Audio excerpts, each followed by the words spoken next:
Days away from the biggest game in program history, we're going to get John Fourcade's take on exactly how this is going to look.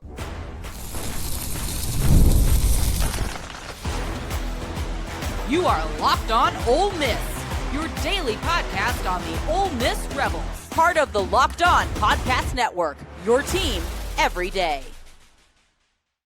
Welcome to the Locked On Ole Miss podcast, the most watched Ole Miss podcast out there. I'm your host, Stephen Willis, a 10-year veteran member of the national media with Yahoo Sports and a former staff member at Ole Miss. We're part of the Locked On Podcast Network, now the #1 sports podcast network in America. That's all because of you. On today's show, we're going to talk about the Sugar Bowl, Ole Miss and Georgia, duh. We're talking about all of that with Ole Miss football legend John Fourcade. All of this and more is coming up on today's Locked On Ole Miss podcast. Remember, we're free and available on all of the podcast apps and on YouTube, and a special hello to the insiders and everydayers who make the show what it is. Today's episode is brought to you by Rougiette. If you've been thinking about taking the next step, now is the time. Head to rougiette.com/lockedoncollege to get 15% off your first order for a limited time. Rougiette ready. Feel present, feel confident, feel ready. All right, John. One thing's interesting to me. I had Corey Burton, he's kind of a Georgia expert, on tomorrow's show, and the theme of it was, how will this football game be different than the first football game? Well, this would be different in terms of win and go forward, lose and go home. And that in the regular season, you know, you win and you're in control. You can lose that game and still make like just what happened. So it's also a fact that they're on a neutral site, and I think that's the big key, is they're not playing outdoors in Oxford or either outdoors in Athens. They're playing in New Orleans, Sugar Bowl, inside 50-50 fans. You know, you get 50% for you, 50% for them. So there's a lot of things that are different than when it would have been, even if you went to the championship game in the SEC. It would be that kind of atmosphere because it's you know, you both get the same amount of tickets, probably get the same amount of fans. This is just one where, you know, you go play out in the street. It's about what you're getting here. I think the only difference here I see this is that Lane Kiffin is not coaching the squad. And it's a big difference. You know, Kirby Smart on one side, Lane Kiffin. That's two excellent coaches. Now you got Kirby Smart versus a defensive coordinator who got bumped up to be the head coach a couple of weeks ago. He hasn't been in these situations yet. Now, that game against Tulane last week, come on, Stephen, you and I could have coached that team and still won that football game. Pete has to come to this game now knowing he might have to make some last-minute tough decisions offensively and defensively. So that's the big key, I think, differently in this football game. The players are the same. I don't see anybody that's not going to play a major role that didn't play a major role in the first time. Yeah, and as somebody that's played in the Superdome quite a bit, the Superdome has always been a fast track. This year is probably no different. Do you think that favors the Ole Miss skill players, the Jets that they have on the outside playing on that turf? Well, you got to flip the coin over too. Georgia got some fast, quick guys too as receivers and running backs. I think it equals out on both sides, but it does tend to help the offensive guys a little more because knowing that, you know, there's not going to be any dampness, slipness, rain, snow, hail, you know, wind. It's 72-degree weather. Turf's the same for both sides. I don't think it plays a key role for either team because this is the SEC. You got speed across the board. I think it favors anybody. It's going to favor Trinidad because he's more of a quicker, faster quarterback running the ball than Hunter is. And I believe that this is going to be a factor in this football game. If Trinidad doesn't get hurt, stay healthy, he's got to run the football to have a chance to beat the Georgia Bulldogs because you know as well as I do, Nick Saban used to hate it playing against quarterbacks that could run. And that's kind of how it is in college football these days. And it's a little bit like that in the NFL. Now, granted, the NFL is totally different because those defensive coordinators in the NFL can stop those guys. They'll give them a little bit, but you're going to get hit a lot worse than playing in pro football than in college football. So I think it leans a little bit the turf, the field toward Trinidad and the Ole Miss Rebels, but overall, it's not going to make a difference. Yeah, whenever let's see, you were playing back in the day, I'm not going to name a year, but whenever you were doing that, it was a long way from where we are right now as far as wins and losses. I mean, that was a different era. Yeah. What is this being game week, playing in a Sugar Bowl in the college football playoff? What does it mean to a former player that actually put in the work to get here? Is there a sense of like, hey, this is kind of a culmination of what we were trying to do, or is there any feelings going on as like, yeah, we kind of built this. It took a little time to get there, but I'm a part of this too. Well, one thing you got to look at it too is back in the day, we won't mention dates like you said or years, but back in the day, in all honesty, we knew as players going into whatever college you went to that there was only a few teams at the end of the year who are going to have an opportunity to win a national championship. I mean, we weren't stupid back in those days. We understand the names you saw every week back there was Oklahoma, Nebraska's, maybe Penn State, Alabama's. You didn't have the Georgias, but you had a few teams, and then it was Florida. And then when we were there, I'm playing, we wanted to go to a bowl game. That was like the thing that let's go to a bowl game. And if you were good enough to win more games, and you go to a better bowl game. And then now it's like, wait a second. We're playing for championships. We're in the playoffs. We didn't have all that back then. So that's what these kids play for nowadays, with an opportunity to go somewhere and say, hey, I got a chance now. Remember the 14 playoffs. Now we got the 12 team. Will they expand in the next few years? We'll see.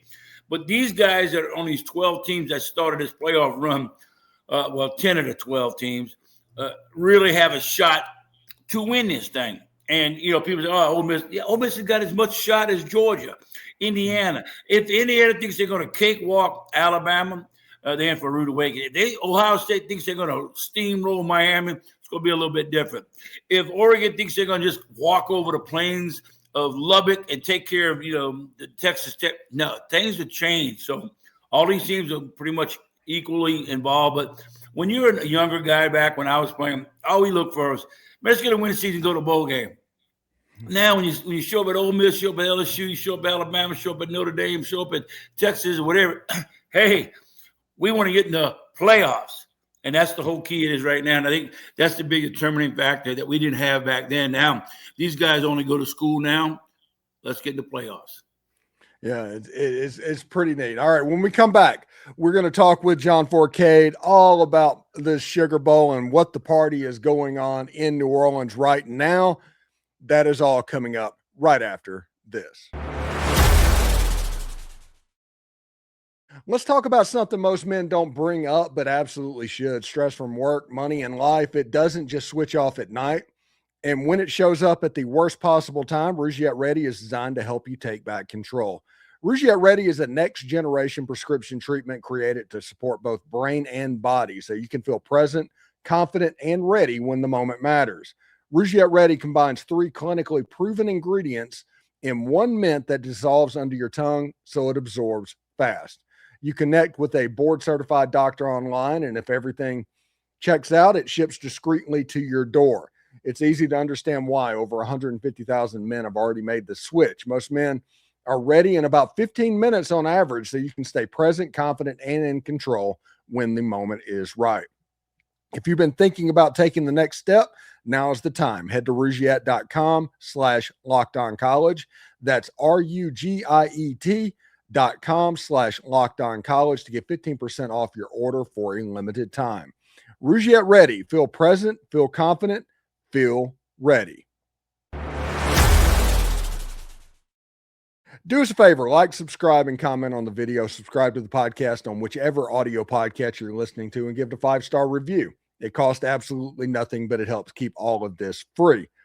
Thank you for making Locked On Ole Miss your first listen of the day, and thank you for making Locked On the #1 sports podcast network. That's all on you. You already live your team every day. Now take it up a level and go ad-free. Join the Everydayer Club today and get Locked On Ole Miss with no interruption, members-only Discord access, and more, all for just $5 a month or $50 per year. Go to lockedonolemiss.supercast.com or check the link down in these show notes below to learn more.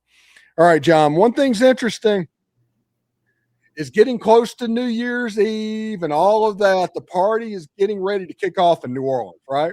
Oh, it's already started. They got some people already rolling in town now. And that's the ones who can come early, but majority of people start getting in probably tomorrow or either during the day on Wednesday. But they're getting ready for the city. The city's getting prepared. It'll be well taken care of down here with support from both. Be enough red. I guarantee you, there's gonna be red all over the place in this town. But we're all looking forward to it. I just don't like games being played on a Tuesday on a Wednesday or a Thursday. Whatever. I like closer to the weekends, but it's not that way this year. New Year's falls on a Thursday. Obviously, Wednesday night's New Year's Eve. There'll be the fireworks and displays all through the city. I'm gonna stay out of all that, Steven. I don't need to be down in all that craziness. We got a little thing going on for us on the game day. I'm not going to the game. I'm not fighting all that. We got a great restaurant here who's a good friend of mine. Scott Craig owns Katie's Restaurant, which is well known here. He was nice enough to give us the whole rooftop and VIP section, and we got about 20, 25, 30 people coming there, and so it's going to be a lot of fun. And we got the food and the drinks, and I can have just as much fun doing that, Stephen, than going and sit in the stands, knowing I got people standing all the time. That's the thing I hate about going to games. They stand. Even in Oxford, I'm so fed up with it. They stand up all the time. Grown men standing up with pom-poms in their hands, cheering. I'm like, are you kidding me? Sit your butt down so other people can see. That's why I don't like going to a football game. Now, if I'm sitting in a suite, you got it made. But I'm not spending $40,000 on a suite to watch no Ole Miss football game. I'm sorry. Yeah, and you also, what surgery are you on now? I pushed back my surgery from this past Monday. A week ago, I was supposed to have my neck surgery. That'd have been number 36. And I'm gonna do it after Tanya's birthday, which is on January 29th. So on February 2nd, I'll have the fusion in my neck, and I'll be laid up for 5 months from playing golf. So I don't know what I'm going to do. Yeah, that explains though the not standing up thing. Yeah, that look. When I had back surgery last year, it was hard after that to stand up a long time. You had to do a lot of walking and a lot of rehabbing things. So this way, the neck's a little different than the back. The neck you can kind of stand a little bit, but can't get moving around. And I just don't like getting up and getting down, getting up and getting down. I mean, you pay for a ticket, you want to sit down and watch the football game. Now I understand excitement. I want to get up for a while, but then once you stand up there for a whole drive, and if you say something, you got to get ready to fight. So I'm too old for that. I don't have my youngsters with me to let them go fight around and do things of that nature. But hey, I can sit in front of an 85-inch screen TV, enjoy just like anybody sitting in the stands. Restrooms right there, my food right here. That's it. Yeah, it'll be pretty interesting to see how it plays out, because I'm sure there's going to be a lot of people standing up in that game. Yeah, from the time it kicks off to the time the game's over, you know as well as I do, and I don't blame them. They're excited, and I'm all for that. It's just that's not my cup of tea.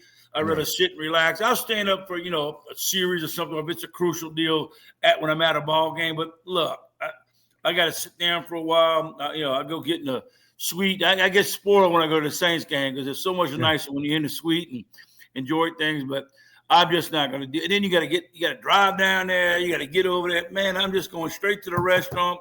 All my Ole Miss buddies, we got, wives and girlfriends and, significant others, whoever they bring there. We're going to have a blast. A bunch of old players that I play with, some of the local guys down there. But look, we still represent Ole Miss. I'm just not going to be inside the building. I'm going to be outside the building. There's going to be freaking 40,000 people inside the Superdome, and their Ole Miss is going to be represented, and it's the largest get-in prices of any ticket to go to any quarterfinal game is the Ole Miss Georgia game. Well, I had a guy call me yesterday for a lower level one seat he has available. He knows anybody wants to buy it. He's going to sell it for $800. So the guy bought it for $1,200, and I'm like, first and foremost, you're a fool. spending that much money to go, now, unless you got it and you want to throw it away, go right ahead. But there's other things. Because what's the worst thing that could ever happen to you when you buy a $1,000 ticket is your team loses bad or whatever, and then you got to leave. You remember the TCU Ole Miss game in Atlanta? Right. I was gone by halftime. It was so embarrassing. Thank God I didn't have to pay for the tickets. But if I'd have been somebody that coughed up a few $100s to go watch that, I don't think it's going to happen this Thursday like that. But that's one problem you have to deal with. And so I was not one to always go to football games. And I'll go to certain games, certain things. But this way, I don't like the big crowds and people get crazy. You know that as well as I do. You remember a few years ago when the LSU Alabama game and a guy got teabagged at Crystal Burger. Yeah, that was in New Orleans. Yeah, that was there. So, you got to take your chances when you go out of this city. So I'll stay away from all that. Yeah, should be pretty interesting. All right, whenever we come back, we're going to talk to John about how this game is going to play out and how he sees it actually going. All that when we come back next. Fridays always feel different during basketball season, and FanDuel is making them even better every Friday night before games tip off. FanDuel gives fans a new way to kick off the weekend with NBA Happy Hour. NBA Happy Hour is your official pregame, a limited time window where special offers drop right on the FanDuel app before the action starts. Fridays from 6 to 7:30 Eastern, they have become appointment television with NBA Happy Hour. Opening the FanDuel app during Happy Hour always brings something new, boost, bonuses, surprises. It's easy to check out the weekly special before tip-off and make a move before the window closes. The time is perfect right before the games, right before the weekend starts. It adds extra energy to Friday night basketball without overthinking it. So tip-off, check out the FanDuel app and see what's dropping during NBA Happy Hour every Friday from 6 to 7:30 Eastern. A little basketball, a little action, a whole lot of Friday energy. That's NBA Happy Hour only on FanDuel, the official sportsbook partner of the NBA. All right, John. So we're getting ready. Next time we'll talk to you is after this game. How do you think this game's going to play out? All right, it's going to be a game where we definitely know Ole Miss offensively can move the football. They've pretty much done it all year long as any team they've ever played. It's going to be a game where they have to definitely not turn the ball over in their territory, their side of football, but minimize those turnovers. They're going to score some points. Alabama has played Georgia tough before, and it's always it's a defensive-minded game. I don't see that in this one. Alabama doesn't have any offense. I think Ole Miss offense is going to put points on the board against Georgia. They've done it in the past, and they showed they could do that. The defense has got to win this game for the Rebels. What I mean, but I don't mean they have to go out and make 4 turnovers here. They got to stop them on certain drives. They got to keep the game. If the game, I think the game is in the 20s, that favors Georgia, because that means Georgia's defense is on fire and doing, because Georgia can pound and ground and take their time. If it gets into the 30s, I think the Rebels have the better shot at winning this football game, because that means they're going up and down the field. They can score at any time. They got to score. So if Ole Miss scores in the 30s, I believe they can take care of this football game. Now, all that being said, Georgia has a solid football club. They're not ranked third in the country for nothing. They've been up there all year long. They're a good, well-coached football club. And the thing about this, Stephen, Georgia's been here. They've been in this situation for many years under Kirby Smart. Ole Miss hasn't. Now, that's the big key. When Ole Miss plays this game, are they going to be on pins and needles at every little play, every little thing? Because once the play's called and snapped and run, you can't go back to it. It's just, you better do something well on that play. Georgia, they just like to sit there and say, hey, man, just keep us in the ball game. Something good's going to happen to us if they're in it. If it gets to a game where I think if Georgia has to play catch-up, they might have a little trouble this time around, because Pete knows what happened the last time around. I think a lot of it had to do last time around was with Georgia was leading that game. Ole Miss was leading that game against Georgia in the fourth quarter. And I personally really thought Lane Kiffin sat on some of his play calling. He did not keep trying to forward. He just sat there and said, okay, we'll keep the game down. We'll play 5, 6, 7 minutes left in the fourth quarter to determine who the winner. You can't do that. I think now Pete's going to have to know that. Keep your foot on the pedal, where Kirby Smart saying, hey, lower the score. We win 21-20, 21-17, 28-20. That's our game. That's their style of play. Now, if they wanted to air it out and do things, I think they could. I don't think Georgia wants that. I think Georgia knows Trinidad can be damaging to them in the receiving core. Ole Miss's O-line is pretty doggone good. They got a great running back. So I think Kirby's more worried about their offense than he is Ole Miss's defense. I think he realizes, look, we put up 40-something points on them in that win against the Rebels the last time. But I just think right now Ole Miss can't turn the ball over. And if they do turn it, it better be down in here on their side of the field. You shorten that field for the Georgia Bulldogs. Georgia cannot get on top of Ole Miss early. It'd be a different scenario because now it realizes you're playing against a Georgia team that's always been there. You're down 2 scores early. That could be a determining factor. Yeah, it should be. I don't know. I'm curious to say. I think Ole Miss does need to be leading at the end of the first quarter. They need to go in, and you need to get a stop. If Ole Miss can get a stop on the first drive against the Georgia Bulldogs, it's game on. Yeah. If Georgia goes down and scores a touchdown, everybody on that defense is going to say, here we go again. Well, it depends on how good, like you said, if they go down and score, say Georgia gets the drive, they go down and score, it's a 6-7 play drive. They're going to have, Pete's going to have, with his staff, with his players, we can't allow this. Ole Miss does not want to go down and drive 10, 12 play drives. Then you're playing into Kirby Smart's hands. Because if you're taking all that time to score, his defense is on the field and realizing, okay, my offense is fresh. We go back out. But the thing is, and you're right, if it's at halftime and it's a one-score game, either way, then anybody can win this football game. If you go at halftime and Ole Miss is down 2 scores, it's going to be trouble. If you flip it over, Ole Miss is up 2 scores at halftime. Pete better come out of the second half and say, we need to go up 3 scores. You can't just hold off and say, we're up 2 scores, we got half a game left. You can score easily nowadays in college football. If you're up 2, you better make it up 3.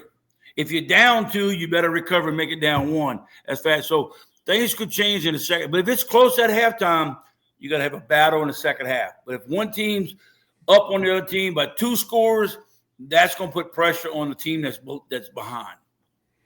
Yes, John Fourcade is going to be at one of the watch parties in New Orleans, watching the game on New Year's night. Any last thoughts on this game? Any score prediction you want to give? I'm not great at predicting. I barely squeaked out some wins yesterday in the NFL games and predicting, and things got cost me. But if it's close going in the fourth quarter, and I think that if it's close, that the Rebels have a chance to win the football game. I don't really know who's going to win this football game. I know who I'm pulling for. Obviously, the Rebels. I don't know because the first game's nothing. That's overdone. That's like history ago. This is all that matters. You win and you advance. You lose, you got to go back home. So I'm going to give the Rebels a chance. If they just stay in there by the fourth quarter, then Ole Miss has any chance as anybody else. If Alabama hung in there the first time they played them and beat them, why can't the Rebels do it? The Rebels had them beaten Athens and just blew it at the end. And I blame that on Lane. Got to blame somebody. I'm going to blame Lane Kiffin. One, he's not here anymore, so we can blame him. But I think overall, I think the Rebels will be ready to play, and Pete Golding to have them ready. All right, John. I will talk to you next week, and hopefully we'll be getting ready for an Ohio State or Miami game. There you go, and Happy New Year to you and your family, and be safe down there in Miami with your shorts on. Yeah, seriously. Take care, John. All right, thanks again for making the Locked On Ole Miss podcast your go-to source for Ole Miss sports. We pride ourselves on offering the most comprehensive perspectives, which is why we're the front door of Ole Miss. Don't forget to subscribe, like, and comment. It helps the show, and it's absolutely free. Your support means the world to us. In another big moment, you've been catching the Locked On host on Amazon TV all the way through this college football season. They are there. Also, is Locked On Ole Miss on your Spotify Wrap? Put it on any of the social media programs of the National Locked On account, and they'll send you a code for a week of the Everydayer program. We have some interesting stuff. We have college coaches breaking down game film. We have Dalen Flowers in Oxford, Mississippi, dropping reports. Really interesting stuff that you can check out.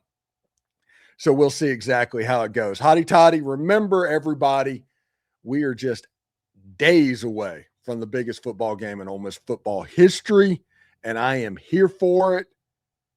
Hotty toddy, everybody.